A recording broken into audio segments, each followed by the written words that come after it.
Darth Vader cut off his son's hand and lightsaber together. Less than a year later, he held Luke's new green saber, switched it on, and studied the blade in silence. Then he said one sentence that gave away exactly why it hit Vader so hard. The loss, the color, the choice Luke made completely alone. Line them up, and they spell out exactly what Vader saw in that blade. Let's find out what it was. Why would a lightsaber Vader hadn't even seen in combat yet be enough to change how he read his own son? Vader had already offered Luke a place at his side once, on Cloud City, certain the offer would eventually land. Whatever he saw in that blade undid that certainty in seconds. The answer has nothing to do with strength. We'll get to that. In this video, we're looking at the lightsaber Luke gave up without a fight. The 1 month it took him to build it, which never made the final cut, and one thing Vader completely misread. But it starts on Cloud City, with what Vader thought he'd already destroyed. So what exactly did Vader believe he'd taken away from Luke for good? During their duel high in Cloud City, Vader severed Luke's right hand, and with it, his father's lightsaber fell into the abyss below. That weapon was the same blue-bladed saber Obi-Wan Kenobi had given Luke on Tatooine, the one that had belonged to Anakin Skywalker. Vader had every reason to consider that loss permanent.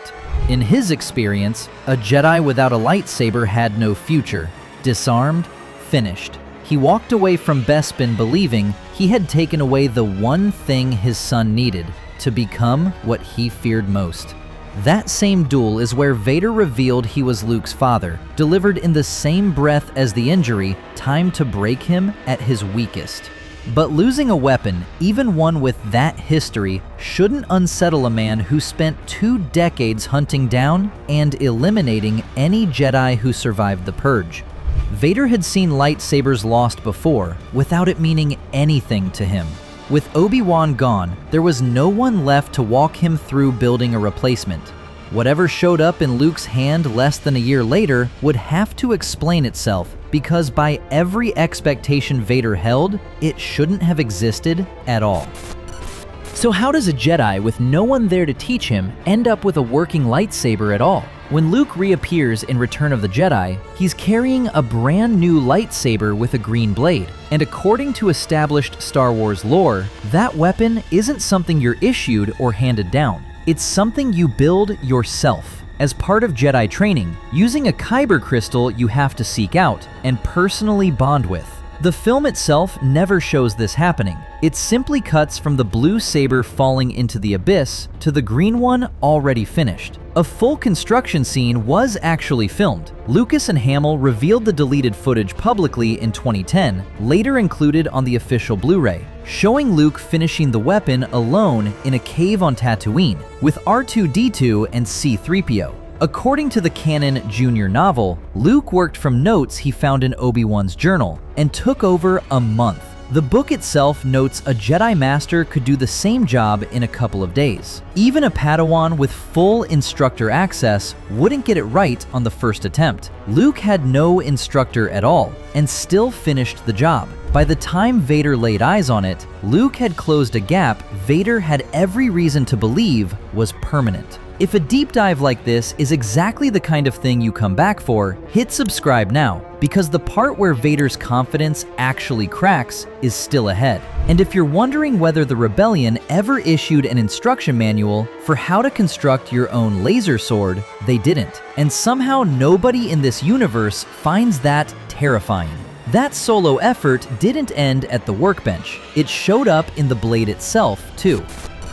The color itself carried its own weight. According to Star Wars reference canon on kyber crystals, they aren't manufactured or dyed to match a preference. A blade's hue comes from the specific crystal a Jedi finds and forms a bond with, and blue and green were historically the 2 shades most associated with the Jedi Order across the saga, with rarer colors, like Mace Windu's purple, standing out precisely because they were so uncommon. Luke's original saber, inherited from his father, had burned blue. This new one burned green.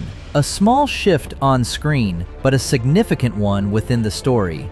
You'd expect Luke to rebuild the exact same blue blade. It's the only color tied to his father's legacy, the only one he'd ever carried. He didn't. The choice to go green instead was entirely his own.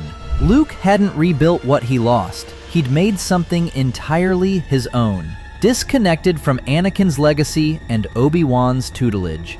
For a man like Vader, whose identity, Sith name included, had been given to him by someone else, that independence wasn't a minor detail. It was the entire problem. But the saber's biggest impact on Vader didn't happen in a duel at all. It happened the moment Luke chose to give himself up.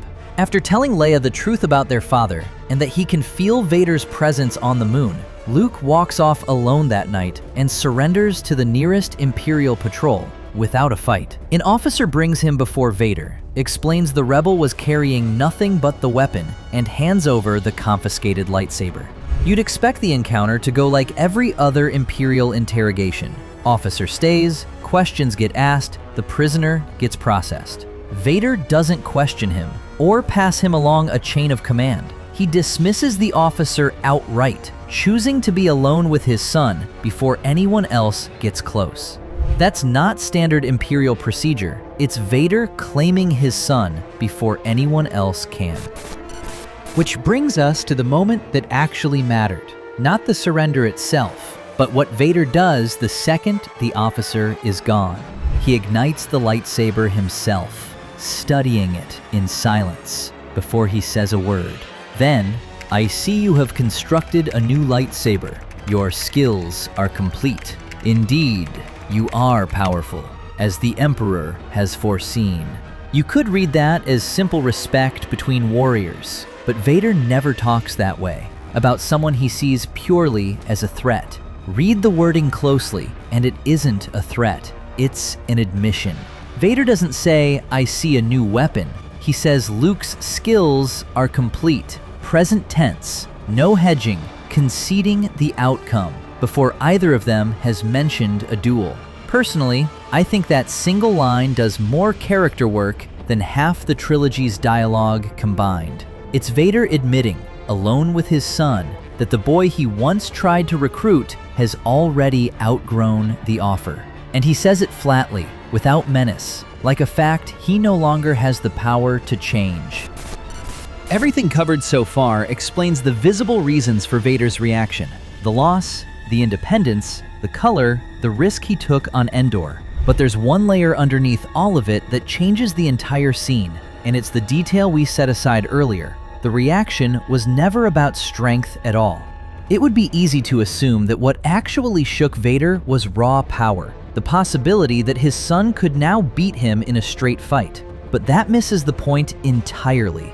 As the prequel trilogy makes clear, Vader had cut down plenty of technically skilled Jedi before. Skill alone had never rattled him. What unsettled him was Luke's control. The fact that he walked into custody willingly, without anger, without desperation, and without any visible need to prove himself. According to the same Canon Jr. novel that details the lightsaber's construction, it wasn't Luke's power that got to Vader at all. It was his compassion, casting doubt on the darkness Vader had spent decades building around himself. That composure was the one quality Vader had never managed to hold on to, not as a Jedi and not as a Sith. He had spent his entire adult life treating strength and rage as the same thing, and here was his son, demonstrating the opposite, calmly, in the exact moment where fighting back would have been the expected response. That's the real shock, and it's the uncomfortable part. He wasn't looking at a threat he could simply outfight. He was looking at a version of himself that had chosen differently at every turn, a weapon built entirely alone. None of the fear that defined Vader's own rise to power. If I'm being honest, that's what makes this scene hold up decades later. The lightsaber was never really the point. It was proof that Luke had become a Jedi on his own terms, in a way circumstances never once allowed his father to. Anakin was 9 years old when he chose to leave his mother behind to become a Jedi, and was later seduced by the dark side with no ordinary life left for him to return to. Luke, by contrast, spent years isolated on a moisture farm before any of this began, and still ended up choosing restraint over rage the moment it actually mattered.